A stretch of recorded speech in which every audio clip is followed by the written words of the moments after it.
As an Aaronic priesthood young man, Je me souviens de l'enthousiasme que j'ai ressenti lorsque, jeune de la prêtrise d'Aaron, j'ai été ordonné diacre.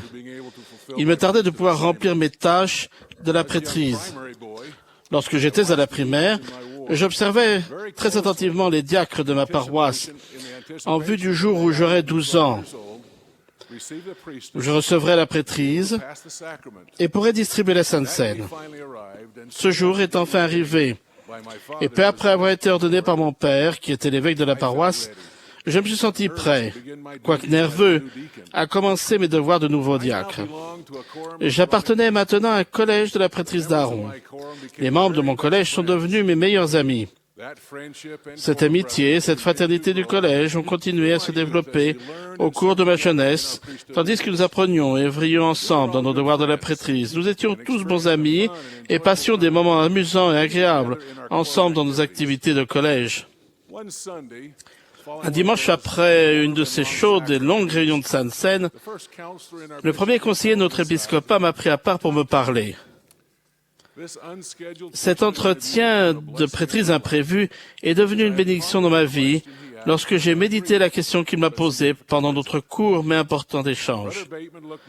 Frère Bateman m'a regardé dans les yeux et m'a demandé « Dean, sais-tu qui tu es ?»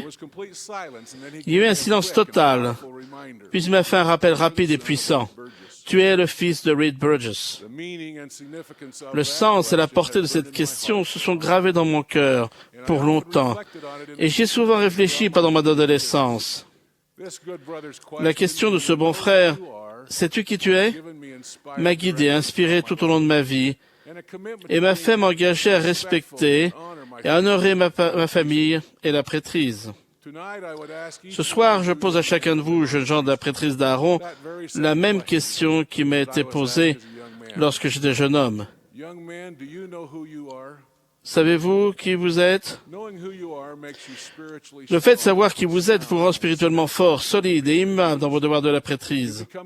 Vous prenez de l'assurance avec la foi et la volonté de prendre de bonnes décisions. Vous avez le courage de défendre ce que vous savez être bien. Vous vous rendez compte que c'est un honneur de détenir la prêtrise de Dieu et d'avoir l'autorité d'agir en son nom. Amon, un grand missionnaire du livre de Mormon, était un serviteur fidèle et courageux du roi Lamoni. Il a miraculeusement protégé les troupeaux du roi Lamoni et a fait tout ce qu'il a pu pour servir le roi. Lorsqu'il a appris les actions puissantes d'Amon, Lamoni s'est demandé qui celui-ci était vraiment. Amon a déclaré « Voici, je suis un homme, et je suis ton serviteur. C'est pourquoi tout ce que tu désires de juste, je le ferai. » Alors quand le roi a entendu ces paroles, il s'étonna de nouveau, car il voyait qu'Amon pouvait discerner ses pensées. Mais malgré cela, le roi Lamoni ouvrit la bouche et lui dit « Qui es-tu? Es-tu ce grand esprit qui sait tout? » Amon répondit et lui dit « Je ne le suis pas. » Il lui a alors expliqué qui il était en disant « Je suis un homme, créé à l'image de Dieu, et je suis appelé par son Esprit Saint à enseigner à ce peuple. » Il savait qui il était et quelle était sa véritable mission. L'une des plus grandes quêtes de la vie est de trouver qui nous sommes. En tant que parents et dirigeants, nous faisons des efforts sincères et honnêtes pour aider ceux que nous aimons à comprendre et à connaître la réponse à cette question simple mais profonde, qui suis-je? Je vous le demande, jeunes gens de la prêtrise d'Aaron, comment faire pour recevoir la connaissance et le témoignage de qui vous êtes?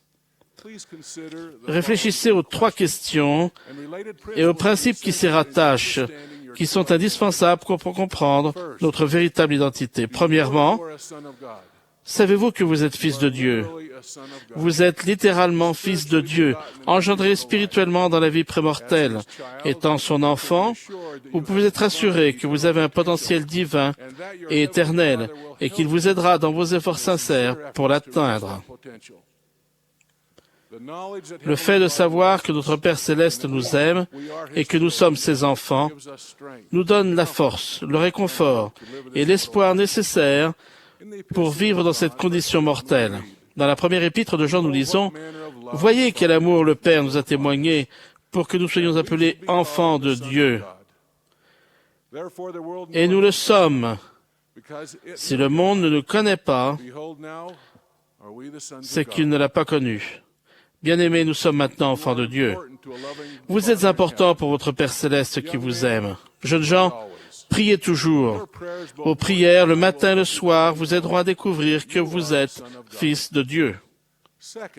Deuxièmement, savez-vous qui vous êtes dans le plan de Dieu?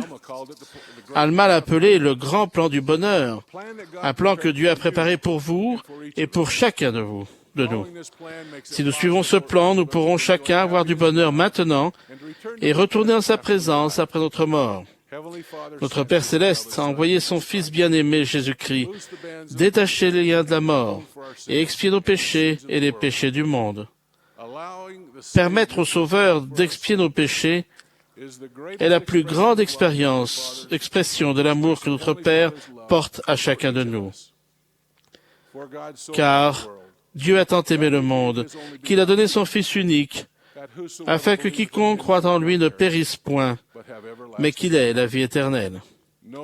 Le fait de connaître et croire à la mission du Sauveur, d'y croire et de la comprendre, nous aide à savoir qui nous sommes.